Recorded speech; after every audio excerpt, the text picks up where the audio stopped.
Hello students, myself Dr. Asha Sharma, Associate Professor, Department of Chemistry, Government MS College, Bikaner. आज हमारा topic है particle in a one dimensional box.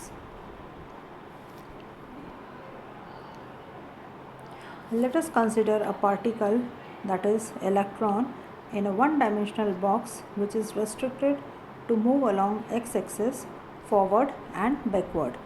The width of the box is a and height is infinity.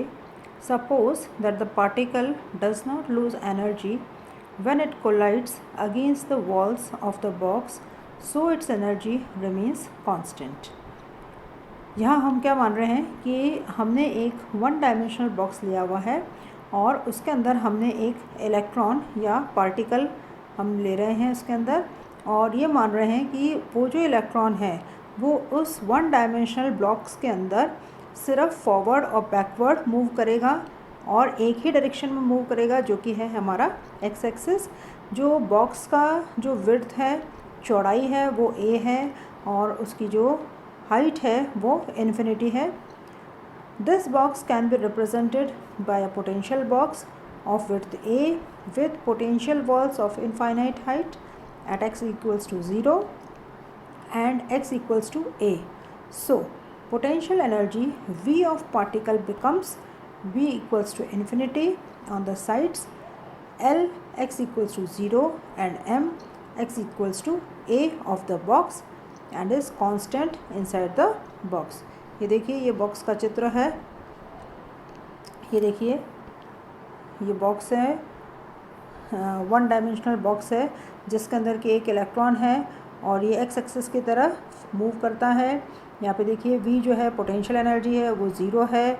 L का मान या L जो है ये इसकी वो लेंथ है और x की वैल्यू यहाँ पे 0 है, यहाँ पर x की वैल्यू a है और पार्ट इसका जो वन डायमेंशनल बॉक्स है, इस वन डायमेंशनल बॉक्स के बाहर जो V की वैल्यू है वो कितनी है, इन्फिनिटी है, और साई क्या है, प्रोबेबिलिटी है of finding electron, that is also 0. Therefore V equals to 0 inside the box. However, outside the box V equals to infinity at x is less than 0, that is the negative side of x-axis, and at x greater than a. Therefore, the wave function psi and probability of finding the particle psi square must be 0 when x is less than 0, x equals to 0 and x is greater than or equals to a. In other words, the particle is confined and cannot escape the box, that is, the particle does not exist outside the box. अब जैसे देखिए, अभी मैंने आपको यही बताया है। ये हम यहाँ पे ये चित्र देखते हैं। देखिए, ये जो चित्र है ये क्या बतलाता है हमारे को, ये बता रहा है कि एक m द्रव्यमान वाला जो इलेक्ट्रॉन है या कण है वो इस बॉक्स की दीवारों के बीच में इधर उधर टकराता है और ये सिर्फ x दिशा में ही गमन करता है और x इज़ इक्वल टू 0 और x is equals to a। ये देखिए, ये दोनों दो मोटी दीवारें हैं, परतें हैं, और इन लेयर्स के बाहर, यहाँ इन बॉक्स के बाहर जो इलेक्ट्रॉन है वो बाहर नहीं जा सकता है, और जब तक ये अणु दीवार से नहीं टकरा जाता वह मुक्त रूप से गमन करता है। और माना कि जब कण दीवार से टकराता है तब उसकी ऊर्जा में कमी नहीं होती, अतः इसकी पूर्ण ऊर्जा स्थिर रहती है। इस बॉक्स को हम वन डायमेंशनल पोटेंशियल बॉक्स के नाम से इसको रिप्रेजेंट करते हैं।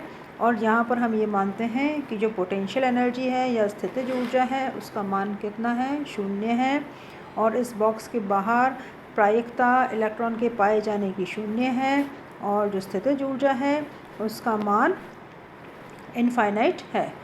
अब इसका डेरिवेशन हम देखते हैं।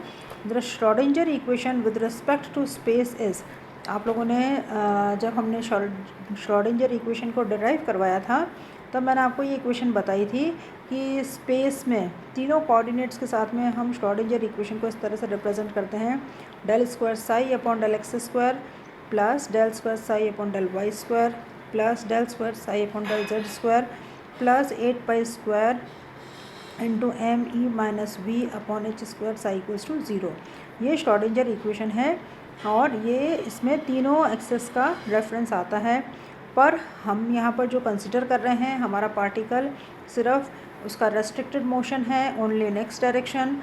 Therefore for a particle moving only in X direction del square psi X upon del X square plus 8 pi square M H square E X psi x equals to 0।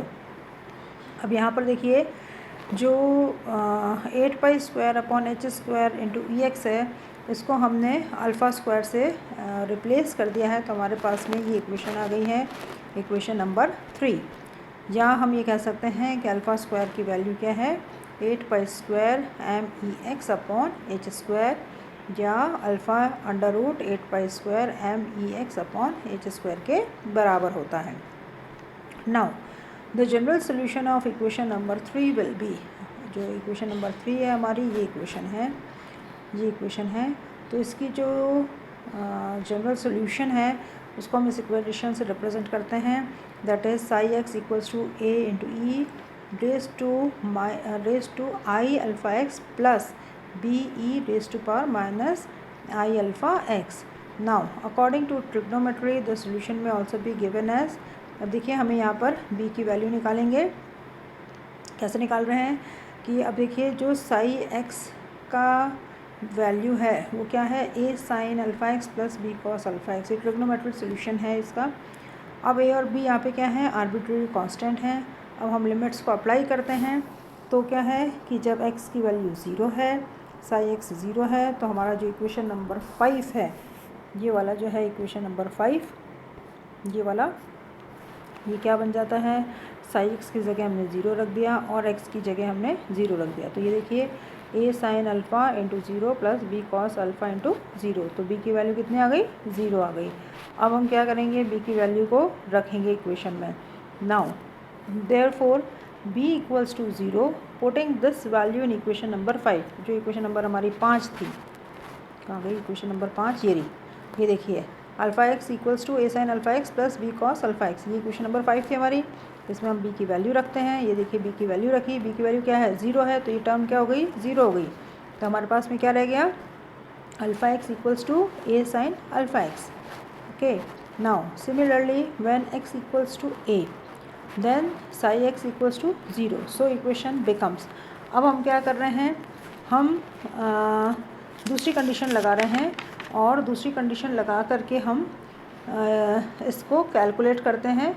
तो देखिए जब x की value हमने रखी a और Sai x जो है वो हमारा 0 है, तो क्या होएगा, अब इसको पुट करा हमने इक्वेशन में, तो ये आ गया 0 equals to a sine alpha a।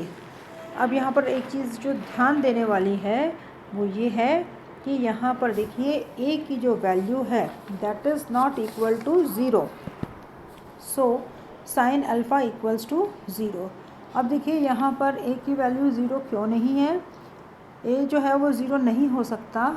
अगर a 0 होगा तो इसका मतलब ये है कि जो हमारा इक्वेशन नंबर 6 जिसमें कि साई अगर a 0 होगा तो साई भी 0 हो गया, जिसका मतलब क्या है कि probability of finding the particle in the box will be 0।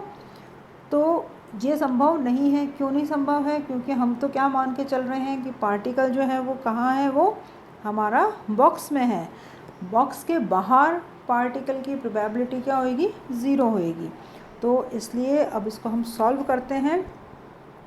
तो ये देखिए सॉल्व किया हमने, तो हमारे पास में आ गई अल्फ़ा की value that is equal to n into pi upon a, where n is an integer that is 1, 2 और 3। तो alpha square will be equal to n square pi square upon a square. Now on comparing equation number 4 and 8, हमने अगर आपको ध्यान हो तो starting में alpha की वैल्यू निकाली थी, तो वो वाला जो इक्वेशन है ये इक्वेशन नंबर 4 ये रहा, alpha square equals to 8 pi square M E x upon H square, और यहाँ हमने फिर अल्फ़ा की जो वैल्यू निकाली, इन दोनों को अगर हम जब कंपेयर करते हैं तो इससे हम ई एक्स की वैल्यू निकाल लेते हैं। ये देखिए एक्स की वैल्यू निकाली है हमने, दोनों इक्वेशंस को कंपेयर करी है और कंपेयर करके एक्स की जो वैल्यू है वो हमारे पास में क्या आ रही है, n square h square upon 8ma². Now, and wave function corresponding to this energy psi x will be equal to a sin n upon n into pi upon a into x. तो ये जो हमारी equation है ये है equation number 10. अब ये जो इक्वेशन है ये क्या है, it gives a family of acceptable wave function corresponding to n that is equal to 1, 2, 3 etc. And these single valued and finite functions are also called eigenfunctions. Since alpha is equal to n into pi upon a, to ascertain a, the normalization condition for psi is. अब आज बात आती है normalisation condition for psi. अब देखिए जो normalisation है वो क्या होता है, द मैथमेटिकल प्रोसेस और operation for calculating the value of ए.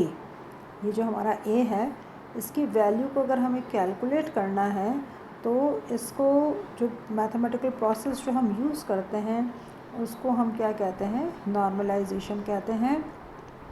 यहाँ हम क्या करते हैं कि हमारे पास में पार्टिकल कहाँ पर है, बॉक्स में है, तो इसलिए हम कंडीशन लगाते हैं कि finding of particle within the box that is between x equals to 0 and x is equal to a is unity. और इसको इस इक्वेशन से रिप्रेजेंट किया है psi into psi star d x equals to 1. ये होता है normalisation की कंडीशन होती है. और integration within limits 0 to a square sine square n pi upon a into x into d x is equal to 1. अब देखिए इस इक्वेशन को हम सॉल्व करते हैं.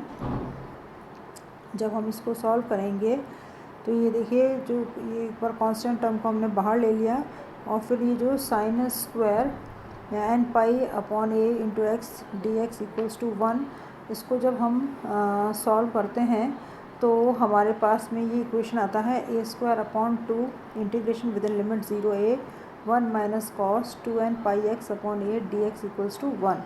अब ये देखिए ये जो आया है 1 minus cos 2n pi X upon A, ये जो है ये डिफरेंशिएशन है sine square N pi X upon A का. तो उसको जब हम डिफरेंशिएट करते हैं तो हमारे पास में ये वैल्यू आती है. अब इसको हम जब आगे सॉल्व करते हैं तो सॉल्व करने के बाद में हमारे पास में ए की वैल्यू आ जाती है that is a is equal to under root 2 upon a. Now substituting the value of a in equation number 10. हमारा इक्वेशन नंबर 10 कौन सा था, ये वाला इक्वेशन नंबर 10 था. इसमें हमने ए की वैल्यू निकाली है, इसका नॉर्मलाइजेशन किया है. अब ए की वैल्यू आ गई हमारे पास में अंडर रूट 2 अपॉन ए. तो अब इसको हम सब्स्टिट्यूट करते हैं इक्वेशन नंबर 10 में. तो इक्वेशन नंबर 10 में सब्स्टिट्यूट किया हमने psi x equals to under root 2 upon a into sine n pi upon a into x. तो अब ये जो इक्वेशन आया हमारे पास में इक्वेशन नंबर ये आता है therefore wave function of a particle in one dimensional boxes. ये हमारा वन डायमेंशनल बॉक्स के लिए जो वेव फंक्शन है उसका इक्वेशन आता है psi x equals to under root 2a into sine n pi upon a into x. इस इक्वेशन को कहते हैं normalised wave function in one dimensional box. Now we know from equation number 8 and 3 that alpha equals to n upon pi upon a. Alpha की value हमने निकाली थी और इसको अल्फ़ा की वैल्यू ये भी थी हमारी 8 pi square M e upon H square. तो इन दोनों को कंपेयर किया, तो कंपेयर करके हम ये जो इक्वेशन नंबर हमारा 12 है ये रहा, इसको इसके अंदर हम n की वैल्यू सब्स्टिट्यूट कर रहे हैं. तो ये देखिए psi x equals to under root 2a into sine, ये n की वैल्यू सब्स्टिट्यूट करी है 8 pi square m into e upon H square into x. Now the above mathematical method is known as normalisation and value constant a is known as normalisation factor. यानी कि ये जो method जो अभी हमने करा था ये क्या कहलाता है, नॉर्मलाइजेशन कहलाता है. और ए जो है यहाँ पर क्या है, नॉर्मलाइजेशन फैक्टर है। तो इक्वेशन नंबर 12 और 12A जो हैं ये कहलाते हैं normalised solution of Schrodinger wave equation of a particle in one dimensional box. तो ये जो इक्वेशन है ये किसके लिए है, जो ये श्रोडिंगर इक्वेशन है ये वेव फंक्शन के लिए particle in one dimensional box के लिए है। उसके आगे हम एनर्जी लेवल्स और आगे इनकी चर्चा करेंगे, ज़ीरो पॉइंट एनर्जी क्या होती है उसको हम नेक्स्ट लेक्चर के अंदर हम पढ़ेंगे। Thank you.